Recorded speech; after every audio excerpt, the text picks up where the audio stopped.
ఆత్మబంధువులకి నమస్కరిస్తాను. ఒక పల్లెటూరులో ఒకరోజు సినిమా షూటింగ్ జరుగుతూ ఉందంటండి. సినిమా షూటింగ్ అంటే ఓల్డ్‌నే తగ్గిద్ది ఒక 50, 60 మంది దాకా ఉన్నారంట. వాళ్ళందరిలో పల్లెటూరులో షూటింగ్ జరుగుతూ ఉంది. మధ్యాహ్నం భోజనం టైం అయింది. ఆ ఊరికంతా ఒకే హోటల్ ఉందంట. ముందుగానే చెప్పారండి. ఇట్లా మేము ఒక 50 మంది ఉన్నామండి. మాకు భోజనం అవసరం వస్తదని. ఎందుకంటే పల్లెటూరులో ఎక్కువ వండలేరు. మిగిలిపోతే ఏం చేయాలో తెలీదు కాబట్టి. సో, దానికని ఆ హోటల్‌లో కూడా కొంచెం ఎక్స్‌ట్రాగానే వాళ్ళకి 50 మందికి సరిపడంత ఎక్స్‌ట్రాగా భోజనం వండారంట. మధ్యాహ్నం భోజనం టైం అయింది. ఎక్కడైనా గానీ సినిమా వాళ్ళు ఉండారంటే జనాలు ఎవరమైనా గానీ ఎగబడి చూస్తారు వాళ్ళని. అదేవిధంగా ఆ పల్లెటూరులో కూడా సినిమా వాళ్ళు వచ్చున్నారు గానీ ఎగబడి చూడడం మొదలుపెట్టారు జనాలు. ఆ హోటల్ భోజనాలకు పోయినా గానీ అందరూ చూస్తా ఉన్నారంట. ఒక పక్కన కూర్చొని ఒక తాత కూడా వాళ్ళందరినీ చూస్తున్నాడంట. భోజనం తింటా ఉన్నారు అందరూ కూడాను. అందులో నటించే వాళ్ళందరూ. డైరెక్టర్ వచ్చాడంట కొంచెం లేట్‌గా అయన్నీ చూసుకొని వచ్చి అన్నం తింటా ఉన్నాడంట. ఆయన కొంచెం పక్కకు ఒక ముసలాయన పెద్దాయన కూర్చొని అందరిని చూస్తా ఉన్నాడంట. ఆ డైరెక్టర్‌కి ఆ తాతను చూడంగానే ఎందుకో పలకరించాలనిపించిందంట. డైరెక్టర్ తాతని అడిగాడంట. "ఏం తాత బాగున్నావా?" అన్నాడంట. "ఆ! బాగున్నా నాయన" అన్నాడంట. "అన్నం తింటావా?" అన్నాడంట. "లేదు నాయన తినేసి వచ్చినాను నాయన" అన్నాడంట. మళ్ళీ డైరెక్టరు వాళ్ళందరిని అలా చూస్తున్నాడు. "డబ్బులేమన్నా కావాలా నీకు" అని అడిగినాడంట. "నాకేం వద్దు నాయన పర్వాలేదు నాయన సంతోషం" అన్నాడంట. మళ్ళీ డైరెక్టర్‌కి ఒక అనుమానం వచ్చింది. కానీ మిగతా వాళ్ళందరిని ఎందుకని అలా చూస్తున్నావు తాత అని అడిగినాడంట. అప్పుడు ఆ తాత అడుగుతాడంట. "నాయన ఒక చిన్న క్వెషన్ ఉన్నది సమాధానం చెప్తానంటే అడుగుతాను నాయన" అన్నాడంట. "అడుగు తాత చెప్తానన్నాడంట" డైరెక్టర్ సంతోషంగా, ఆనందంగా. ఎందుకనంటే కొంచెం ఎక్కడైనా కొంచెం రిజర్వ్‌గా ఉంటారు కాబట్టి కొంచెం అహంకారం కూడా ఉంటది వాళ్ళకి.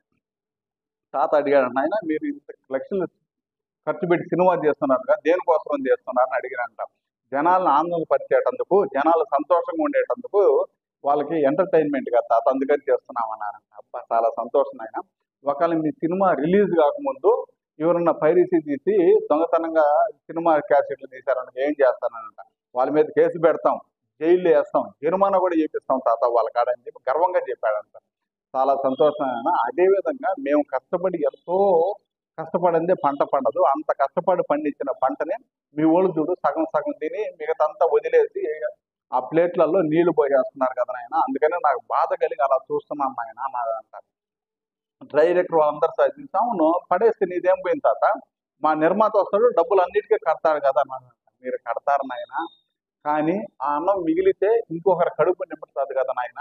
గమనించి చూడు దేశంలో ఎక్కడైనా గానీ రైతులు ఆత్మహత్యలు చేసుకుంటారు తప్పితే సినిమా హాల్‌లో ఎక్కడ సినిమా వాళ్ళు, సినిమా యాక్టర్లు గానీ ఎక్కడ ఆత్మహత్యలు చేసుకున్నట్టుగా నాకు కనబడలేదు నాయన. దానికని బాధ కలిగి అలా చూస్తున్నాను నాయన. మీరు గమనించండి కాబట్టి సినిమా హాల్‌లో కూడాను ఏమనేస్తారు మీరు?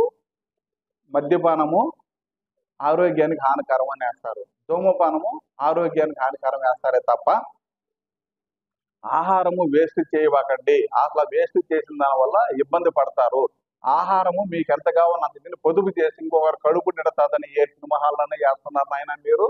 ఒకసారి అర్థం చేసుకోండి నాయన. దానికని ఎవరైనా సరే ఆహారాన్ని వృధా చేయకూడదు. మీకెంత సరిపోతదో అంతే తినండి. మిగతాదుంటే ఇంకొకరికి ఉపయోగపడుతది. ఇంకొకరికి పెట్టండి. అంతేగాని ఈ విధంగా పడేసిన దాని వల్ల రాబోయే రోజుల్లో ఇబ్బంది పడతారు నాయన. ఎవరైనా గమనించండి. డబ్బు ఎక్కువగా ఉందని ఎట్లంటే అట్లా జల్సాగా ఖర్చు పెట్టారనుకోండి. ఒకరోజు అది ఉండదు. అదే విధంగా కూడా ఉండేవాళ్ళు కూడా వాళ్ళకి మర్యాద ఇవ్వకుండా ఎట్లంటే అట్లా ప్రవర్తించారనుకోండి. ఒకరోజు వాళ్ళు దూరమైనప్పుడే వాళ్ళ విలువ తెలుస్తాది. సో, దానికని వీలైనంత వరకు ఎంతవరకు ఏది అవసరమో అంతవరకే వాడుకుంటే మిగతాది ఇంకొకరికి ఉపయోగపడతది. ఈ సూత్రాన్ని అర్థం చేసుకొని ప్రతి దాంట్లో కూడా పాటించాలని మనమందరము నేను కూడా కోరుకుంటున్నానండి.